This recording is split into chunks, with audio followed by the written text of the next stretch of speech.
மருத்துவர் ஆகணுமா? NEET exam apply பண்றதுலேருந்து ஆன்லைன் கவுன்சிலிங், சாய்ஸ் ஃபில்லிங் வரைக்கும் முழுமையா இந்த வீடியோல பார்க்கலாம்.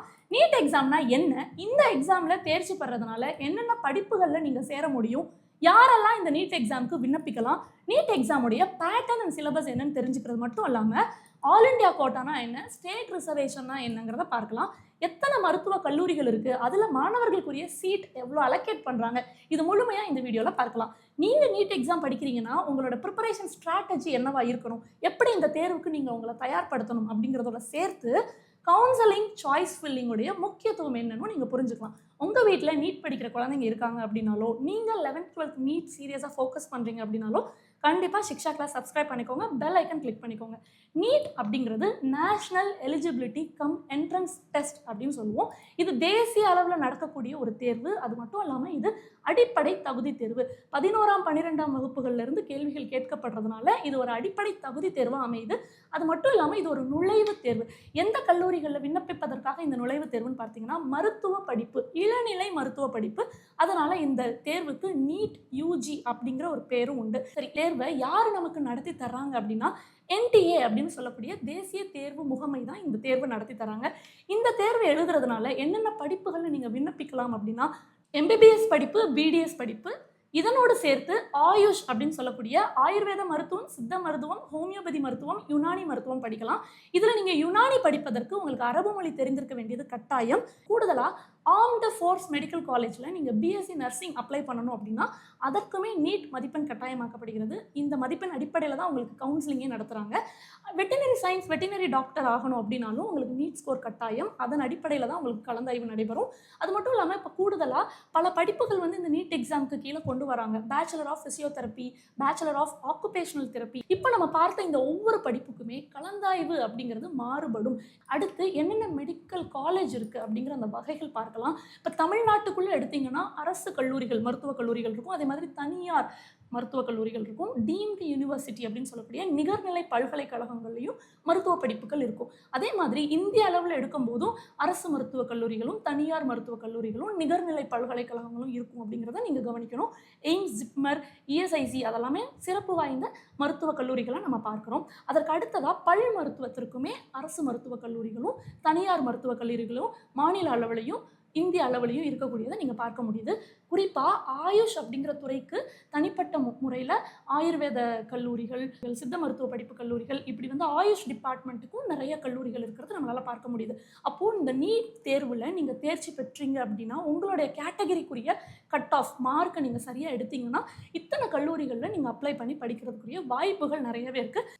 அடுத்ததா கல்லூரிகளுடைய எண்ணிக்கை பார்க்கலாம். இப்போ தமிழ்நாட்டுக்குள்ள நீங்க மருத்துவ படிப்பு படிக்கணும், MBBS படிக்கணும் அப்படின்னா உங்களுக்கு அரசு மருத்துவக் கல்லூரி 37, தனியார் மருத்துவக் கல்லூரி 21 எண்ணிக்கையில் இருக்கு. இதே இந்திய அளவில் நீங்க MBBS படிக்கணும் அப்படின்னா உங்களுக்கு அரசு மருத்துவக் கல்லூரி 321, தனியார் மருத்துவக் கல்லூரிகள் வந்து 236 இருக்குது. டீம்டு யூனிவர்சிட்டின்னு சொல்லக்கூடிய நிகர்நிலை பல்கலைக்கழகங்கள் MBBSக்கு மட்டும் 51 நிகர்நிலை பல்கலைக்கழகங்கள் இருக்கு. இதுவே பல் மருத்துவம் நீங்க படிக்கணும் BDS அப்படின்னா உங்களுக்கு தமிழ்நாட்டுக்குள்ள அரசு பல் மருத்துவ கல்லூரிகள் வந்து 13, தனியார் பல் மருத்துவக் கல்லூரிகள் வந்து 19 இருக்குது.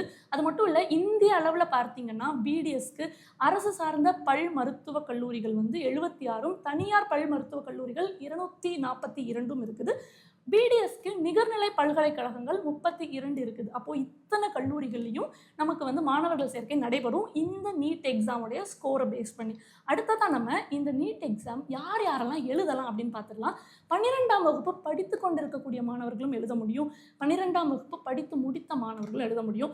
குறிப்பாக நீங்கள் 12ஆம் வகுப்பில் ஃபிசிக்ஸ், கெமிஸ்ட்ரி, பயாலஜி எடுத்து படிக்கணும். பயாலஜிக்கு பதிலாக பயோடெக்னாலஜி படித்திருந்தாலும் நீங்கள் இந்த தேர்வில் எழுத முடியும். இப்போ ஒருவேளை மேம் நான் வந்து பயாலஜி எடுத்து படிக்கல 12th, இப்போ நான் என்ன செய்யறதுன்னு கேட்டிங்கன்னா பயாலஜிங்கிற ஒரு பேப்பர் எக்ஸாம் கிளியர் பண்ணிவிட்டு 12th எக்ஸாம் கிளியர் பண்ணிவிட்டு நீங்களுமே நீட் எக்ஸாம் எழுதலாம். இப்போ நான் 12th முடிச்சு ரொம்ப ஆண்டு ஆகிடுத்து, இப்போ நான் நீட் எக்ஸாம் எழுதி டாக்டர் ஆக முடியுமானா நீங்களும் நீட் எக்ஸாம் எழுதி டாக்டர் ஆகலாம். 12th நீங்கள் ஃபிசிக்ஸ், கெமிஸ்ட்ரி, பயாலஜி குரூப் எடுத்து படிச்சிருக்கணும். சரியா? ஸோ இப்போ இந்த எக்ஸாமுடைய தேர்வு முறை பேட்டர்ன் எப்படி இருக்குன்னு பார்க்கலாம். நம்ம சொன்ன மாதிரி ஃபிசிக்ஸ், கெமிஸ்ட்ரி, பயாலஜி, இதில் பயாலஜியில் பாட்னி அண்ட் ஜுவாலஜி சேர்ந்து வருங்கிறத நீங்கள் புரிஞ்சுக்கணும். இப்போ ஃபிசிக்ஸில் இருந்து 45 கேள்விகள், ஒவ்வொரு கேள்விக்கும் 4 மதிப்பெண்கள், அப்போ 180 மதிப்பெண்கள். அதே மாதிரி கெமிஸ்ட்ரியிலிருந்து 45 கேள்விகள், 4 மதிப்பெண்கள் வீதமாக 180 மதிப்பெண்கள். பயாலஜிலிருந்து 90 கேள்விகள் 4 மதிப்பெண்கள் வீதமாக 360 மதிப்பெண்கள். அப்போ மொத்தமாக 180 கேள்விகளுக்கு 720 மதிப்பெண்கள் வந்து கொடுக்குறாங்க. இப்படி தான் இந்த எக்ஸாமோட பேட்டர்ன் வந்து அமைந்திருக்கு. இந்த எக்ஸாம் எப்படி கண்டக்ட் பண்ண போகிறாங்க அப்படின்னா, அடுத்து வரக்கூடிய எக்ஸாம் எல்லாமே கம்ப்யூட்டர் பேஸ்டாக தான் கண்டக்ட் பண்ண போகிறாங்க. மொத்தமாக நமக்கு 180 கேள்விகள் தெரியும். ஒவ்வொரு கேள்விகளுக்கும் சரியாக நம்ம பதில் கொடுத்தோம்னா 4 மதிப்பெண்கள் கொடுப்பாங்க. அதுவே நம்ம தவறான பதில் கொடுத்தோம் அப்படின்னா 1 மார்க் வந்து அதில் குறைக்கப்படுகிறது. அப்போ இந்த நீட் எக்ஸாமில் நெகட்டிவ் மார்க் இருக்கிறத உங்களால் நல்லா தெளிவாக புரிஞ்சுக்க முடியுது இல்லையா? இந்த 180 கேள்விகளையும் நம்ம சரியாக விடையளிக்கிறதுக்கு நமக்கு 3 மணி நேரம் கால அவகாசம் கொடுக்குறாங்க. நீங்கள் எல்லாரும் கம்ப்யூட்டர் பேஸ்ட் எக்ஸாம்னு இது எப்படி இருக்குமோ அப்படின்னு நினச்சி பயப்பட வேண்டாம். உங்களுடைய கம்ப்யூட்டர் பேஸ்ட் எக்ஸாம் இன்டர்ஃபேஸ் இந்த மாதிரி தான் இருக்கும். ஒவ்வொரு கேள்விகளாக இருக்கும். மேலே ரைட் கார்னரில் இந்த இடத்துல வந்து உங்களுக்கு டைம் ஓடிட்டே இருக்கும். ஸோ அந்த 3 மணி நேரம் வந்து அப்படியே குறைஞ்சிட்டே வரும். டைம் முடிஞ்சதுக்கப்புறம் எக்ஸாம் சப்மிட் ஆகிடும். அண்ட் ஒவ்வொரு கேள்வியும் நீங்கள் பதில் சொல்லிட்டீங்க அப்படின்னா க்ரீன் கலரில் தெரியும். ஒருவேளை ஒரு கேள்வியை வாசிச்சுட்டு அதை பதில் சொல்லாமல் கடந்து போயிட்டீங்க அப்படின்னா நீங்கள் பதில் அளிக்காத கேள்விகள் இந்த மாதிரி சிவப்பு நிறத்தில் உங்களுக்கு தெரியும். இப்போ ஒரு கேள்வியை வாசிக்கிறீங்க, பதில் சொல்கிறீங்க, ஆனால் அதில் உங்களுக்கு ஒரு சின்ன சந்தேகம் இருக்குது. கடைசியாக வந்து அதை சரிபார்க்கணும்னு நினைக்கிறீங்க அப்படின்னா நீங்கள் மார்க் ஃபார் ரிவ்யூ அப்படின்னு கொடுக்க முடியும். ஸோ அது வந்து இந்த மாதிரி பர்பிள் நிறத்தில், ஊதா நிறத்தில் வந்து உங்களுக்கு தெரியும். ஸோ இப்படி தான் உங்களோட கம்ப்யூட்டர் பேஸ்ட் எக்ஸாம் இருக்கும். அது ரொம்ப எளிமையாகவும் இருக்கும். ஸோ இந்த மாதிரி கம்ப்யூட்டர் பேஸ்ட் எக்ஸாம் நீங்கள் எழுதி பார்க்குறதுக்கு நான் டிஸ்கிரிப்ஷனில் நம்ம ஆப்போட லிங்க் கொடுக்குறேன். போய் டவுன்லோட் பண்ணிவிட்டு அங்கே நீட் அப்படிங்கிற ஒரு ஃபோல்டரில் உங்களுக்குரிய எல்லா யூனிட் வைஸ் டெஸ்ட்டுமே அப்லோட் பண்ணியிருக்கோம். நீங்கள் எழுதி பார்க்கலாம். ஸோ இந்த டெஸ்ட் எழுதி பார்க்கும்போது உங்களுக்கு ரியலாக கம்ப்யூட்டர் பேஸ்ட் எக்ஸாம் எப்படி கண்டக்ட் பண்ணுறாங்க அப்படிங்கிறது தெரிய வரும். அடுத்ததாக நம்ம ரிசர்வேஷன் பற்றி பார்க்கலாம். இந்திய அளவில் நடக்கக்கூடிய இந்த தேர்வில் ஒரு கல்லூரியில் 100 சீட்ஸ் இருக்குன்னு உதாரணத்துக்கு எடுத்துக்கிட்டோன்னா அதில் 15 இடங்கள் வந்து ஆல் இந்தியா கோட்டாவுக்கு கொடுக்குறாங்க. மீதமுள்ள 85 சீட் வந்து ஸ்டேட் ரிசர்வேஷன் சொல்லக்கூடிய மாநில இடஒதுக்கீடாக கொடுக்குறாங்க. இப்போ இந்த ஆல் இந்தியா கோட்டாவில் நீங்கள் என்ன புரிஞ்சுக்கணுன்னா, நீங்கள் எந்த மாநிலத்தை சேர்ந்த மாணவர்களாக இருந்தாலும் இந்தியா முழுக்க இருக்கக்கூடிய எந்த ஒரு மருத்துவக் கல்லூரியிலையும் நீங்கள் வந்து விண்ணப்பிக்க முடியும். ஸோ அதுதான் இந்த ஆல் இந்தியா கோட்டா அப்படின்னு சொல்கிறது. இந்த ஆல் இந்தியா கோட்டாவுக்கு தனிப்பட்ட முறையில் கலந்தாய்வு நடக்கும். அதை நடத்தி தரக்கூடியவர்கள் வந்து மெடிக்கல் கவுன்சிலிங் கமிட்டி அப்படிங்கிறத நீங்கள் புரிஞ்சுக்கணும். இதுவே ஸ்டேட் கோட்டா அப்படின்னு சொல்லக்கூடிய மாநிலத்து ரிசர்வேஷன் இடஒதுக்கீடுக்கு அந்தந்த மாநிலத்து மாணவர்கள் தான் முன்னுரிமை கொடுத்து விண்ணப்பிக்க முடியும். பிற மாநிலத்து மாணவர்கள் வந்து இங்கே விண்ணப்பிக்க முடியாது. அண்ட் இதுக்கு 85% இடஒதுக்கீடு இருக்குது. மாநில கலந்தாய்வு ஆணையம் தான் இதை நடத்தி தர்றாங்க. நம்ம ஏற்கனவே சொன்ன மாதிரி தமிழ்நாட்டை பொறுத்த வரைக்கும் 7.5% இடஒதுக்கீடு வந்து அரசு பள்ளியில் படித்த மாணவர்களுக்கு நம்ம கொடுக்குறோம். இதை நம்மளுடைய தமிழ்நாட்டு அரசாங்கம் 10% உயர்த்தியும் கொடுத்துருக்காங்க. அடுத்ததா கலந்தாய்வு பற்றி நம்ம தெரிஞ்சுக்கலாம். நீட் எக்ஸாம் நடந்து முடிந்ததுக்கப்புறம் சரியாக 30 நாட்களுக்கு உள்ளதாகவே நமக்கு அஃபீஷியலான ரிசல்ட் கொடுப்பாங்க. மாணவர்களோட தரவரிசை பட்டியலுமே கொடுப்பாங்க. இதைத் தொடர்ந்து ஆன்லைன் ரெஜிஸ்ட்ரேஷன் அப்படின்னு சொல்லக்கூடிய கவுன்சிலிங்கான இணைய வழி பதிவுக்கு அவங்க வெப் பேஜ் கொடுப்பாங்க, அஃபீஷியலான சைட். ஸோ இந்த அஃபீஷியல் சைட்குள்ளே போயிட்டு நம்மளுடைய தகவலை வந்து நம்ம கொடுக்கணும். கூடுதலாக அவங்க கேட்கக்கூடிய அந்த டாக்குமெண்ட்ஸுமே நம்ம அப்லோட் பண்ணுற மாதிரி இருக்கும். இதனோடு சேர்ந்து நம்ம கட்டணம் செலுத்த வேண்டும். இது வந்து ரெஜிஸ்ட்ரேஷன் ஃபீஸ் மட்டும்தான், பதிவு கட்டணம்னு சொல்லுவாங்க. இது அரசு கல்லூரிகளுக்கும் தனியார் கல்லூரிகளுக்கும் வேறுபடும். தனியார் கல்லூரிகள் பொறுத்த வரைக்கும் நீங்கள் பதிவு கட்டணத்தோடு சேர்த்து பாதுகாப்பு தொகை அப்படின்னு சொல்லக்கூடிய டெபாசிட் அமௌண்ட்டும் கட்டுற மாதிரி இருக்கும். இந்த கவுன்சிலிங்கில் ரொம்ப முக்கியமான இடமே இந்த சாய்ஸ் ஃபில்லிங் தான். நமக்கு எந்த கல்லூரிகள் வேணும் அப்படின்னு நம்ம அதை தேர்ந்தெடுக்கிற மாதிரி இருக்கும். நம்மளுடைய மதிப்பெண்களுக்கு நம்ம சரியான கல்லூரி தேர்ந்தெடுத்துட்டோம்னா நமக்கு வந்து ரொம்ப எளிமையாக இந்த கலந்தாய்வு வந்து நடந்து முடிஞ்சிடும். அது மட்டும் இல்லாமல் இந்த கலந்தாய்வு பொறுத்த வரைக்கும் எம்பிபிஎஸ்க்கு தனியாக, பிடிஎஸ்க்கு தனியாக, அண்ட் அதுவும் ஆயுஷ் டிபார்ட்மெண்ட்டுக்கும் தனியாகத்தான் நடைபெறும். நீங்கள் ஆல் இண்டியா கோட்டாவுக்கு தனியாக தான் கலந்தாய்வுக்கு விண்ணப்பிக்கிற மாதிரி இருக்கும். மாநில தளவில் இருக்கக்கூடிய கோட்டாவை நீங்கள் எதிர்பார்க்குறீங்கன்னா அதற்கு நீங்கள் தனியான கலந்தாய்வில் விண்ணப்பிக்கிற மாதிரி இருக்கும். ஸோ இதை நீங்கள் தெளிவாக புரிஞ்சுக்கணும். கலந்தாய்வு வந்து 4 சுற்றுகள் வரைக்கும் நடைபெறும். ஸோ நமக்கு வந்து முதல் சுற்றுலையும் நம்ம எதிர்பார்க்க கல்லூரி கிடைக்குது அப்படின்னா நம்மளுடைய முடிவுகள் வந்து நமக்கு கால் லெட்டராக கொடுப்பாங்க. இந்த கால் லெட்டரை டவுன்லோட் பண்ணிவிட்டு எந்த கல்லூரியில் நமக்கு இடம் கிடைத்திருக்கோ அங்கே நேரடியாக சென்று நம்மளோட சர்டிஃபிகேட்ஸ் எல்லாம் நம்ம கொடுக்கணும். ஸோ ஒரிஜினல் சர்டிஃபிகேட்ஸ் எல்லாம் அவங்க வெரிஃபை பண்ணிவிட்டு அங்கே வந்து அந்த கல்லூரிக்குரிய கல்வி கட்டணத்தை நம்ம செலுத்துகிற மாதிரி இருக்கும். ஒன்ஸ் அந்த கல்வி கட்டணத்தை செலுத்தினதுக்கப்புறமா நம்ம வந்து எம்பிபிஎஸ் அட்மிஷன் இல்லை பிடிஎஸ் அட்மிஷன்ஸ் எடுத்து படிக்க ஆரம்பிச்சிடலாம். ஃபஸ்ட் இயரில் ஜாயின் பண்ணிக்கலாம். மேலும் உங்களுக்கு ஏதாவது சந்தேகம் இருந்தாலும் நீங்கள் கமெண்ட் செக்ஷனில் தெரிவிங்க. நம்ம சிக்ஷா கிளாஸ்லேருந்து இணையவழி கவுன்சிலிங் எப்படி பண்ணுறது, உங்களுடைய மதிப்பெண்களுக்கு சாய்ஸ் ஃபில்லிங் எப்படி பண்ணுறதுன்னு ரொம்ப தெளிவான கைடன்ஸ் வந்து நம்ம கொடுத்துட்ருக்கோம். அடுத்ததாக நீட் எக்ஸாமுக்கு எப்படி படிக்கணுங்கிறத தெரிஞ்சுக்கலாம். இதுதான் ரொம்ப முக்கியமே. நீங்கள் 11th படிக்கிற மாணவர்களாக இருந்தால் 11th தானே படிக்கிறோம் அப்படின்னு சொல்லிட்டு போஸ்ட்பான் பண்ணாமல் ஒவ்வொரு பாடத்திட்டத்தையும் ரொம்ப அடிப்படையிலேருந்து படித்து அடிப்படை ஃபண்டமெண்டல்ஸை ரொம்ப ஸ்ட்ராங் ஆக்கணும். அது மட்டும் இல்லாமல் என்சிஆர்டியில் கொடுத்துருக்கதை நீங்கள் வரிசைப்படுத்தி படித்தாலே ரொம்ப போதுமானது. இதுவே நீங்கள் 12th படிக்கிற மாணவர்களாக இருந்தால் உங்களுக்கு போர்டு எக்ஸாம்ஸ் இருக்கும், அதுக்குன்னு தனியாக ப்ராக்டிக்கல் இருக்கும், கூடவே நீட் எக்ஸாமும் இருக்கும். ஸோ இது ரெண்டுக்குமே சரிசமமான நேரம் ஒதுக்கி நீங்கள் படிக்கிற மாதிரி இருக்கும். அண்ட் இங்கே நீங்கள் என்ன புரிஞ்சுக்கணும்னா, போர்டு எக்ஸாமில் டிஸ்கிரிப்டிவாக எழுதுவீங்க கொஸ்டின் அண்ட் ஆன்சர், ப்ராக்டிக்கலில் உங்களுக்கு செயல்முறை விளக்கம் இருக்கும். ஆனால் நீட்டில் எல்லாமே எம்சிக்யூ பேஸ்டாக இருக்கும். அப்போ இந்த எல்லாத்துக்குமே நீங்கள் தனித்தனி அணுகுமுறையை கையாளணும் அப்படிங்கிறத நீங்கள் புரிஞ்சுக்கணும். ஸோ 11th படித்ததை நீங்கள் அப்படியே விட்டுடாமல் அதை கொஞ்சம் டைம் கொடுத்து ரிவைஸ் பண்ணுறீங்கன்னா நீங்கள் ஈஸியாக 12th படிக்கும்போதே இந்த எக்ஸாம் கிளியர் பண்ண முடியும். கூடுதலாக ரிப்பீட்டர்ஸ், நான் 12th முடிச்சுட்டேன், நீட்டை வந்து ஒரு முறை 2 முறை ரிப்பீட் பண்ணுறேன் அப்படின்னா நீங்கள் என்ன ஸ்ட்ராட்டஜி யூஸ் பண்ணணும்? ரிவர்ஸ் மெக்கானிசம் தான் யூஸ் பண்ணணும். ஸோ கடந்த முறை நீங்கள் எழுதின நீட் தேர்வில் என்ன மதிப்பெண்கள் எடுத்தீங்க, ஒவ்வொரு கேள்விக்கும் என்ன பதில் கொடுத்துருக்கீங்க, எந்த தலைப்புகளில் நீங்கள் தப்பு பண்ணியிருக்கீங்கிறத தெரிஞ்சுக்கிட்டு உங்கள் மிஸ்டேக்ஸ் எல்லாம் சரி பண்ணுறதுனால ஈஸியாக உங்களால் இந்த எக்ஸாம் கிளியர் பண்ணிட முடியும்.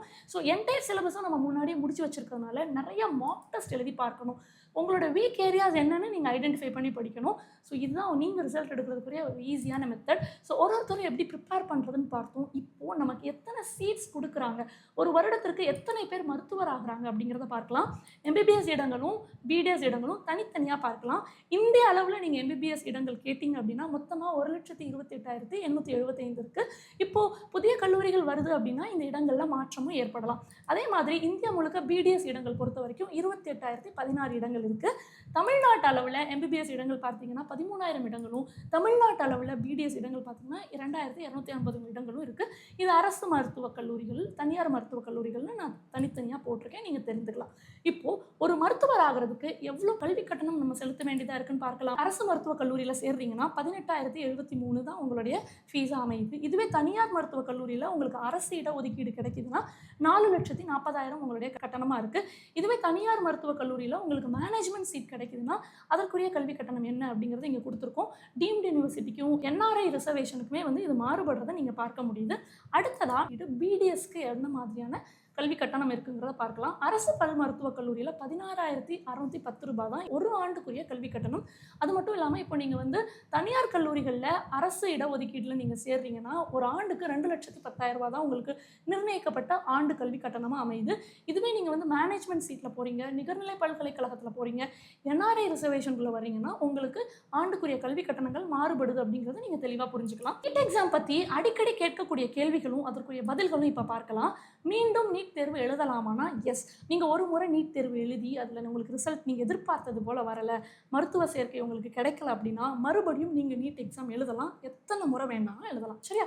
அடுத்ததாக 12th படிக்கும் பொழுதே நான் நீட் எக்ஸாம் அப்ளை பண்ணலாமா மேம், எழுதலாமான்னு கேட்குறீங்க. கண்டிப்பாக எழுத முடியும்.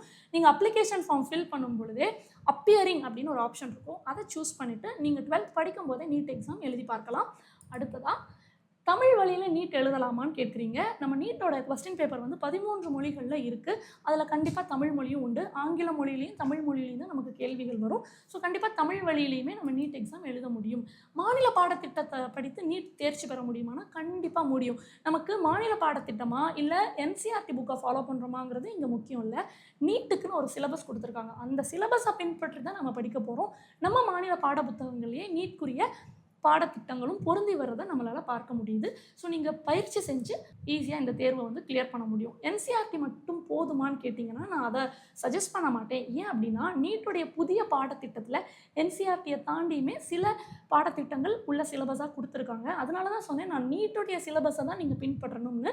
ஆனால் நீட்டோட சிலபஸில் என்சிஆர்டியோட பாட புத்தகம் 95% பொருந்தி வர்றது நம்ம இங்கே கவனிக்கத்தக்கதாக இருக்குது. அடுத்ததாக பயிற்சி மையம் கட்டாயம் இல்லை, ஆனால் உங்களுக்கு ஒரு சரியான வழிகாட்டுதல் வேணும்.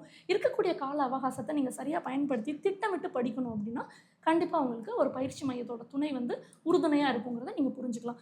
நம்ம சிக்ஷா கிளாஸில் வந்து நீட் கோர்சஸ் ஆஃபர் பண்ணுறோம். நீங்கள் நீட் எக்ஸாம் ரிப்பீட் பண்ணுறீங்க, நீங்கள் மதுரை சுற்று வட்டாரத்தில் இருந்தீங்க அப்படின்னா நீங்கள் ஆஃபீஸ்க்கு வந்து நேரடியாக நம்மளோட கிளாஸஸில் கலந்துக்கலாம். காலையில் 9 மணிலேருந்து சாயந்தரம் 5 மணி வரைக்கும் உங்களுக்கு கிளாஸஸ் நடைபெறும். இதுவே மதுரை அல்லாது பிற மாவட்டத்தில் இருக்கீங்கன்னா நீங்கள் ஹாஸ்டலில் சேர்ந்து படிக்கலாம். ஹாஸ்டல் ஃபெசிலிட்டிஸ் பாய்ஸ்க்கும் கேர்ள்ஸ்க்கும் தனித்தனியாக நல்ல ஃபுட்டோட நம்ம அகாமடேஷன்ஸ் கொடுக்குறோம். அது மட்டும் இல்லை, நீங்கள் வீட்டில் இருந்தபடியே படிக்கணும், நான் நீட் ரிப்பீட்டர் தான் மேம், ஆனால் நான் வீட்டில் இருந்தபடியே படிக்கணும்னு எதிர்பார்த்தீங்கன்னா உங்களுக்கும் ரிப்பீட்டருக்குரிய ஆன்லைன் கிளாஸஸ் நடத்துகிறோம். நிறைய பேர் அரசு பள்ளிகளில் படிக்கக்கூடிய மாணவர்கள் நீங்கள் தமிழ் வழியில் நீட் எடுக்கிறீங்களான்னு கேட்குறீங்க. எஸ், தமிழ் வழியில் நம்ம சிக்ஷா கிளாஸ்லேருந்து நீட் எக்ஸாம் கொடுக்குறோம். தமிழ் வழியில் படித்த மாணவர்களுக்காகவே தனி வகுப்புகள், தனி புத்தகங்கள், தேர்வுகளுமே தமிழ் வழியில் தான் நடைபெறும் அப்படிங்கிறத நீங்கள் புரிஞ்சுக்கணும். 11th 12th படிக்கிற குழந்தைங்க இப்போலேருந்து ரொம்ப ஸ்ட்ராங்காக அவங்களோட ஃபவுண்டேஷன் எடுத்துகிட்டு வரணுங்கிறதுக்காக இந்த ஆஃபர் ப்ரைஸில் அட்மிஷன்ஸ் போயிட்டுருக்கு. ஜாயின் பண்ணிக்கலாம்.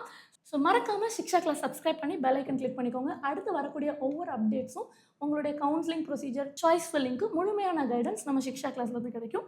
நீட் எக்ஸாம்ஸ்க்குமே அட்மிஷன்ஸ் போயிட்டுருக்கு. ஜாயின் பண்ணிக்கலாம். So thank you every one. Thank you all.